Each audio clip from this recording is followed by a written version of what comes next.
Hello dear friends, in this report I want to show you how to update your Mercedes infotainment software. I'm right now sitting inside a 2024 Mercedes EQE AMG, but the infotainment system should be same for basically all the new Mercedes vehicles and even vehicles that are few years older. Now let me turn my camera so you can see what I'm seeing, and let's update the software together. Okay, so while I'm waiting to pick up my son from school, let's look at the infotainment and touchscreen of the 2024 Mercedes EQE AMG. All right, so in order to update the software on your Mercedes infotainment touchscreen, click on Home button, and from here click on Settings.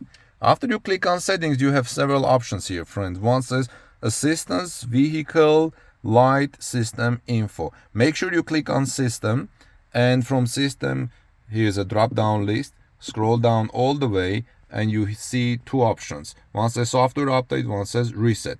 I'll make a special video and explain why reset is necessary, why it's a good option, but right now we're gonna click on Software Update.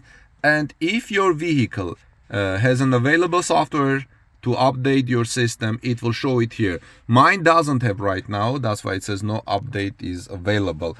But I want to show you something else. Okay, click on this gear button, and there are a couple of things. See, it says update automatically, so mine is set on update automatically, and it says update only after confirmation. You can do that, or since updating software is a large data, you can use this Wi-Fi hotspot for updates. So whenever your vehicle is near a Wi-Fi hotspot, it can use the Wi-Fi in order to transfer large amount of data to your vehicle. But that's how you update the software on your vehicle. If you found this video helpful, please subscribe to our channel, like it, and let me know your thoughts in the comment section below. And if you have any other questions about Mercedes EQE or new Mercedes infotainment system or anything related, I'll try to make a video on that. God bless you everyone, see you soon, and please subscribe to our channel.